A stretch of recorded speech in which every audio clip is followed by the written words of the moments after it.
Genesis 3:14 through 19, and Romans 12:21. The Lord said to the serpent, "Because you have done this, cursed are you among all animals and among all wild creatures. Upon your belly you shall go, and dust you shall eat all the days of your life. I will put enmity between you and the woman, and between your offspring and hers. He will strike your head, and you will strike his heel." To the woman he said, "I will greatly increase your pains in childbearing. In pain you shall bring forth children. Yet your desire shall be for your husband, and he shall rule over you." And to the man he said, "Because you have listened to the voice of your wife, and have eaten of the tree about which I commanded you, you shall not eat of it. Cursed is the ground because of you. In toil you shall eat of it all of the days of your life. Thorns and thistles it shall bring forth for you, and you shall eat the plants of the field. By the sweat of your face you shall eat bread until you return to the ground. For out of it you were taken, you are dust, and to dust you shall return." Romans 12:21. Do not be overcome by evil, but overcome evil with good. This is the word of the Lord. Thanks be to God.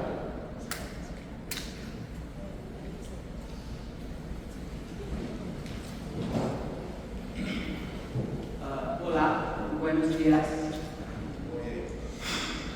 Good morning, everyone. It's such a pleasure and really an honor to be up here speaking to you all this morning. If I remember correctly, when Matthew had spoken a few weeks ago, he said it feels weird being put in front of a podium to speak to a group with so much more experience and lives that are far fuller, coupled with experiences and testimonies that can only come with age, which is not to say that this is an old congregation. I think we are all very used, at least at heart. This to say that I can't help but relate to Matthew as I start speaking to you all today. It is truly a humbling experience having conversations with you guys and hearing all about your storied lives, what you have overcome and lived through, what you have embraced and what you have left behind, the myriad ways that God has moved and still moves through you all. It puts my 18 years of living into perspective. It helps me to understand that we, though we are bright, are only little stars in God's expansive sky. That not a single one of us is greater or smaller than the other. That we are all equivalent. No monarch is greater than their people. No preacher is greater than their congregation. That we are all ash. That the only thing greater than us as individuals is God and His purpose. This is difficult for me because I think I am God's great gift to this earth. So it is with that said that I'm going to start by bragging about myself. When I was 12 years old, I decided I wanted a free hoodie. So I joined my middle school SRLA team, which was the source of the proverbial hoodies. Students Run LA is a free program in LAUSD public schools that trains middle and high school students, mostly underprivileged, which it needs to be said I was not, to run the Los Angeles Marathon. It takes about 9 months, and we do it every year, again, for free, and that's how we get the free hoodie. So I ran the marathon when I was 13, and I've done it every year since. When I was in 5th grade, I decided I wanted to be an Eagle Scout.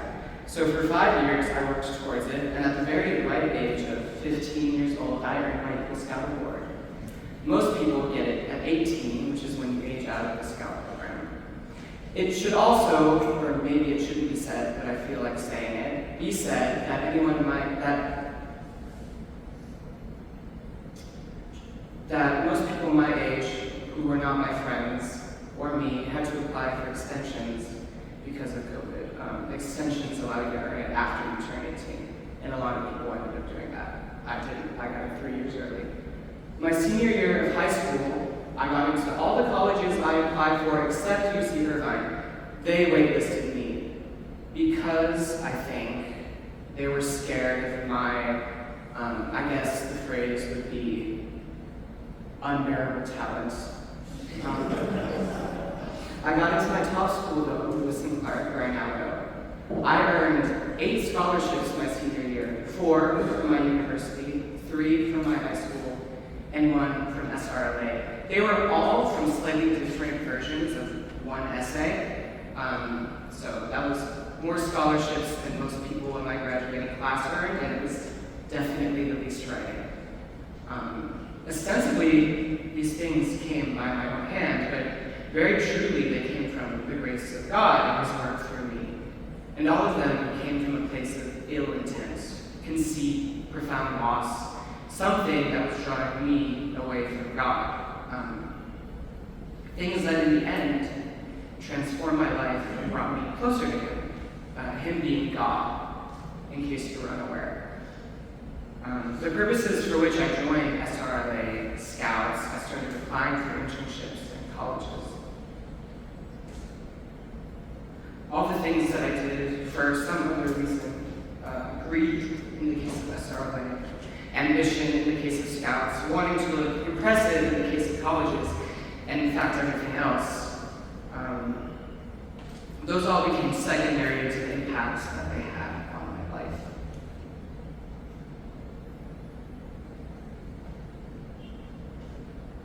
The meaning and the purpose, the passion and the love that I developed for them, the countless positives that I derived from what were in essence vanity projects, these beautiful things in my life came from a negative place, a bad mindset.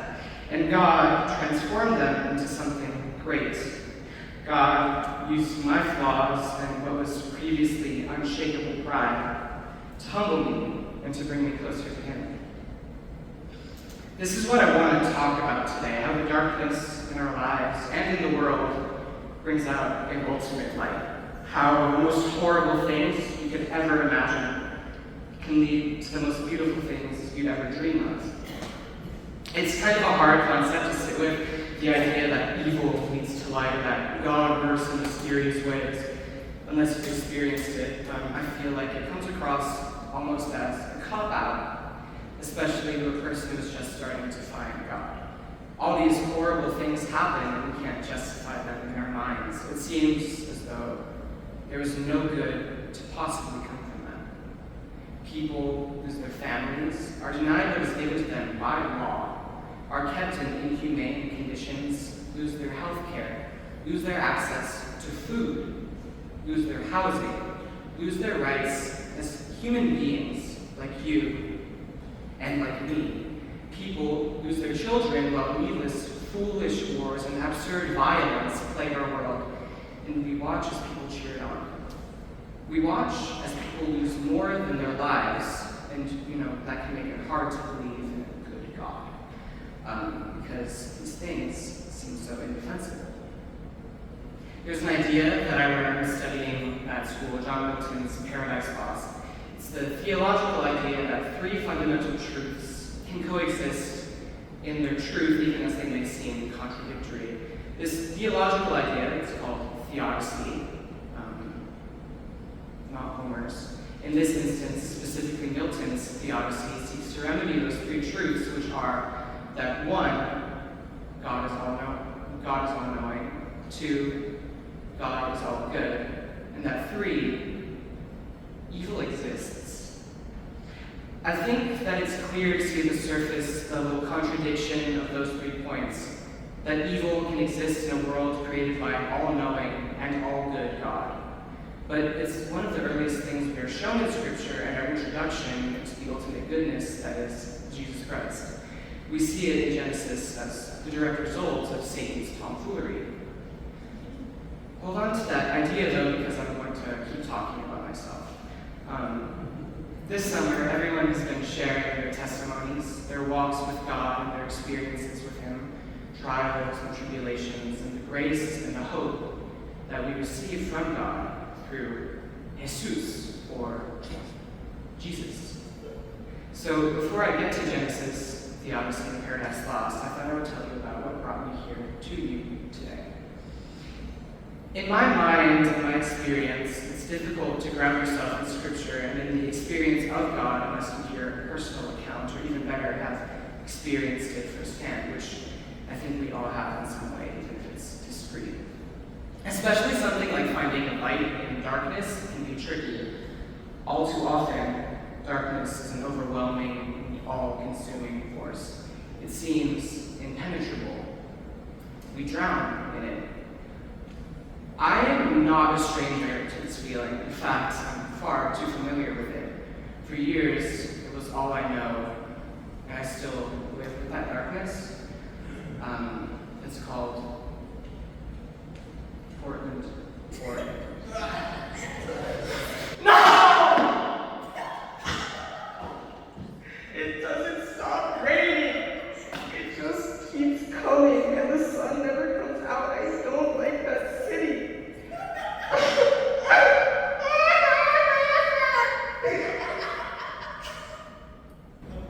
It's time to get serious.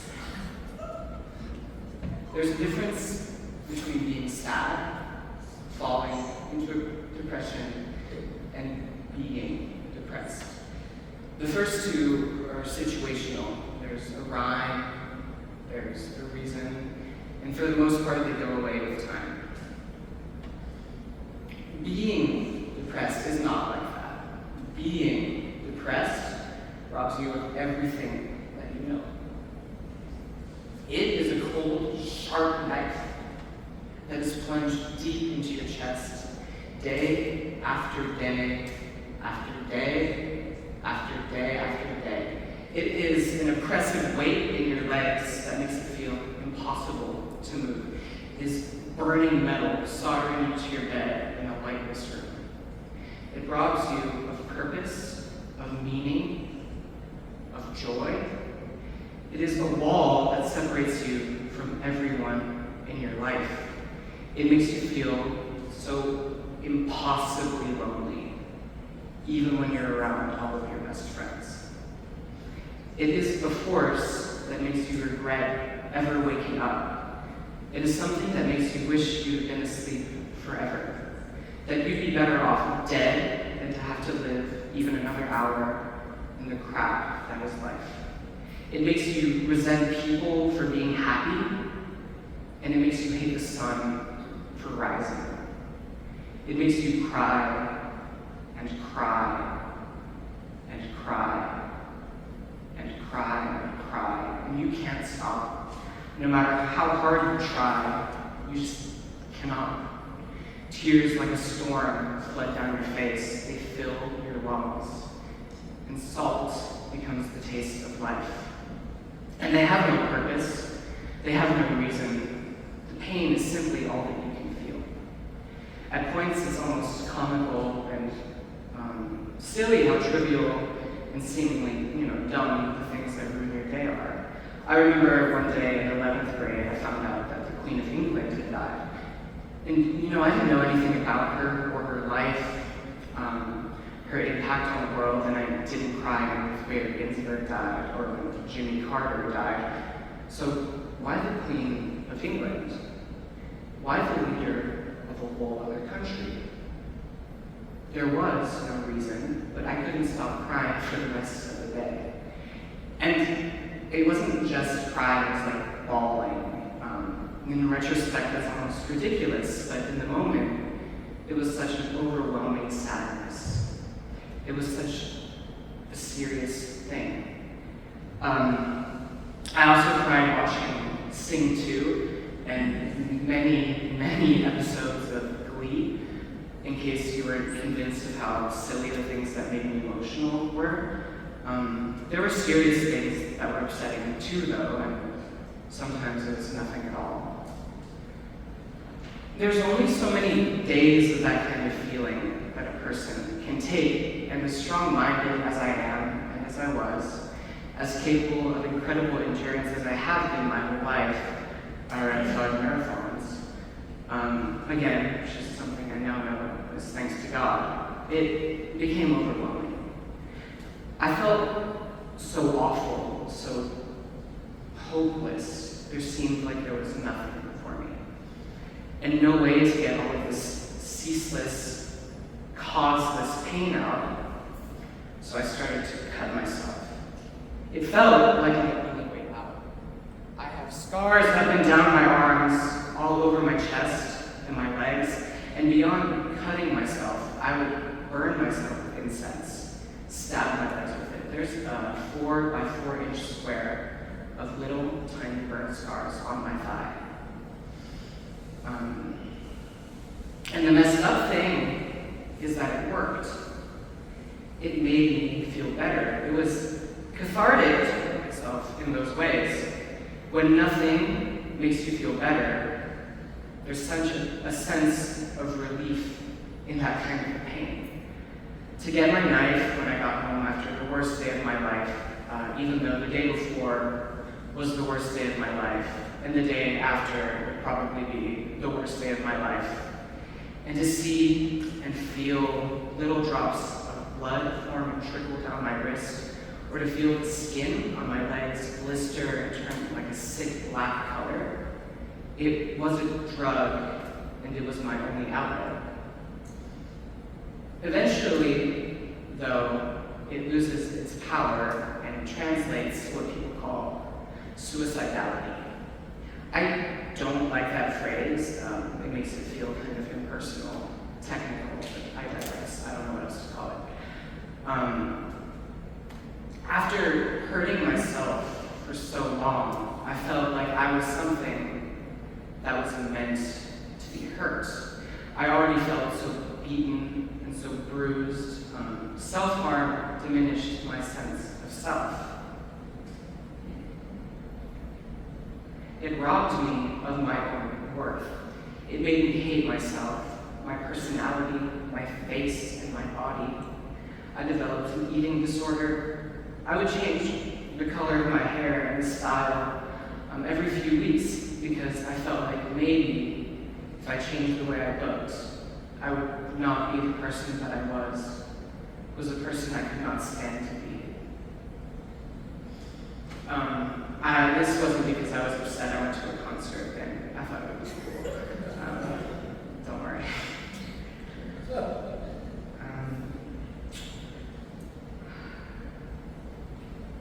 I still struggle with those feelings. There are still days I hate everything about myself. But the thought that Jesus loves me even though I can't stand myself, that brings me comfort. At the time, though, I began to think that the only way out of those feelings was to kill myself, and that beyond that, nobody would miss me if I did. That I mattered so little that no one would notice, and no one would care. I felt hopeless. I felt like I had no reason to live. I felt as though I was already dead. I began to seriously contemplate suicide. Even when I was happy, happiness was fleeting. It was a moment and nothing more. It would never stay with me very long at all. I ended up trying to kill myself 3 times, each time leaving me feeling worse off than I was before. I felt like God, if there was God, had abandoned me, tossed me to the side without any regard. And then I found out that my father had cancer. My dad had cancer? No. That would be impossible. Not my dad. It couldn't be my dad. That is meant to happen to other fathers, other families. Never mine. It would never be mine. But it was. And my hero, the only person I ever wanted to be proud of me, was going to go. It was so incomprehensibly hard to know that my father would see me graduate high school, go to college, and become my own person. And at the time, we didn't know he was going to die, but in my mind, cancer was a death sentence, and he was walking the Green Mile. For a year, I watched him rot, become this shell of himself, and night after night after night, I heard him dry heave. Until eventually, he was gone. Quietly, he had left our family. He had left me. At home that day, the rooms were piercingly clean, sterile, cold, lifeless spaces. Our house was chillingly empty. I don't think air conditioning has ever felt nearly as good. My third attempt at suicide was after he had died. That one landed me in a psychiatric ward for about a week among an assortment of other depressed teenage boys. Didn't help. I'm not crazy though, I promise. After people die, you have to go through their stuff. So, we're going through my dad's stuff.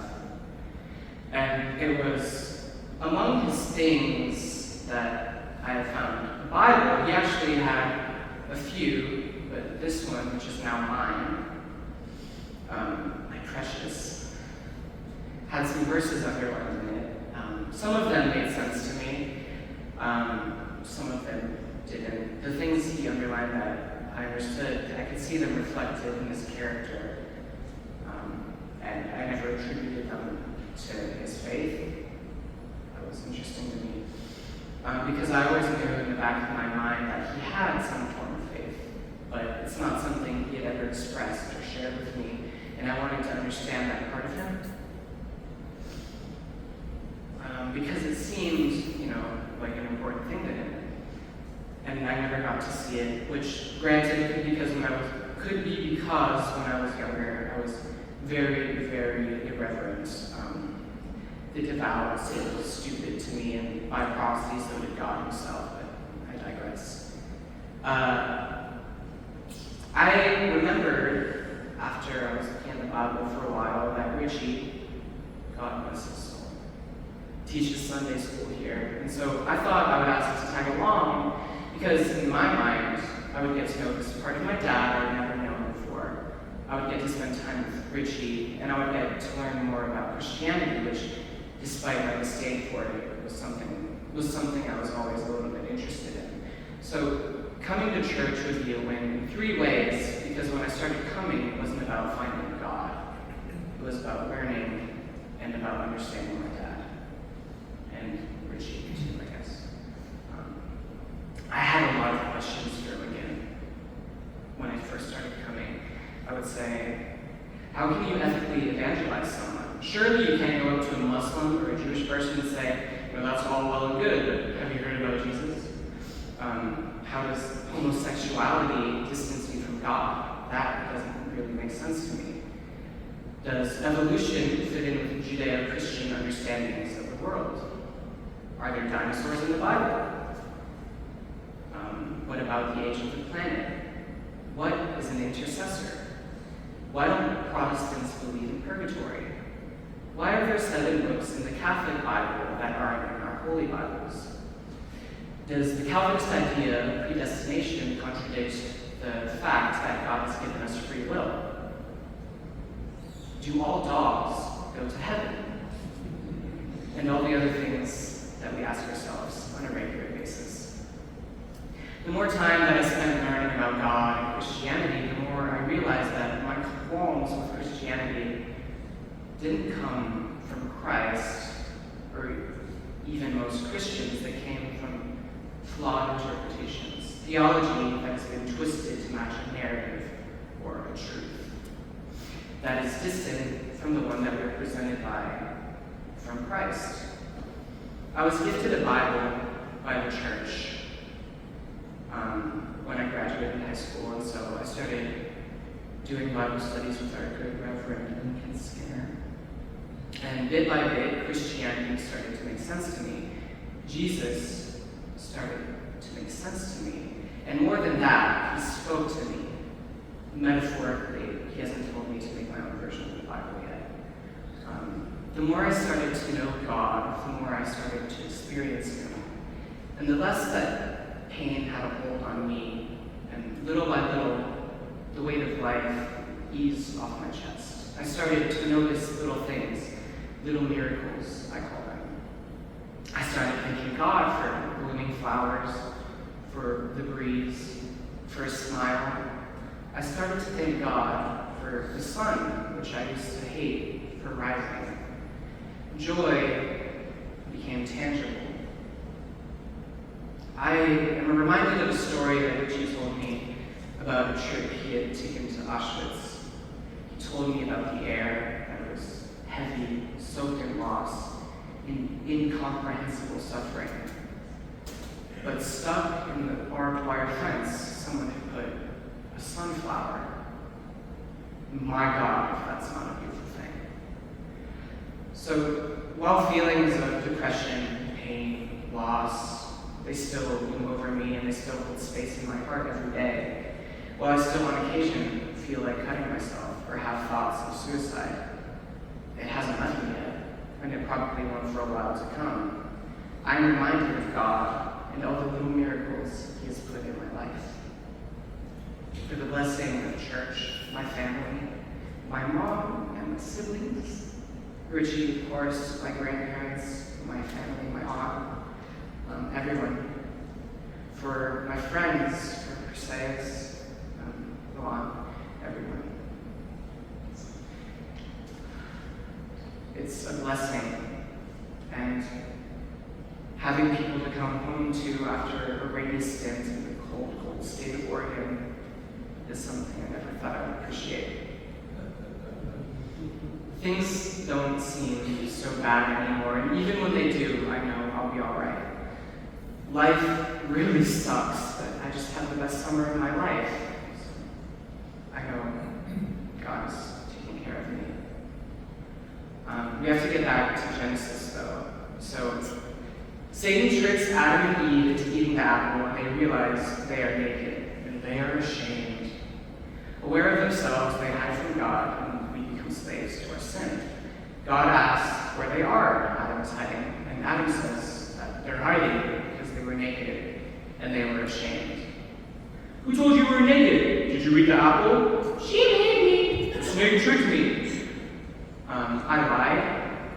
God did tell me to make my own version of the Bible. This is the Straw translation I just read from it. It'll be in a Barnes & Noble hopefully next week, God willing.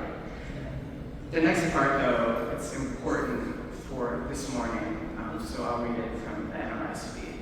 God says to Satan, who tricked Eve and got them to eat the apple, "Because you have done this, cursed are you among all animals, and among all wild creatures upon your belly you shall go, and dust you shall eat all the days of your life. I will put enmity between you and the woman, and between her offspring and yours. He will strike your head, and you will strike his heel." In other words, this is the Straw translation again, because you tricked her, you're going to get it back, Buster. From her bloodline, Jesus will be born, and he's going to crush your head, while all you can do is bite his ankles. So when I think of Adam and Eve eating the apple, I remember that if Satan hadn't tricked Eve, we wouldn't have Jesus. And we wouldn't be able to live an eternity with him, or have such a personal relationship with our God. So Satan really shot himself in his slimy, sneaky foot, and in the act of dooming mankind, he really doomed himself and saved us all. Which to me shows more than anything that what we perceive as evil will in the end prove to make all the light that exists so much brighter, and that it will also create new light.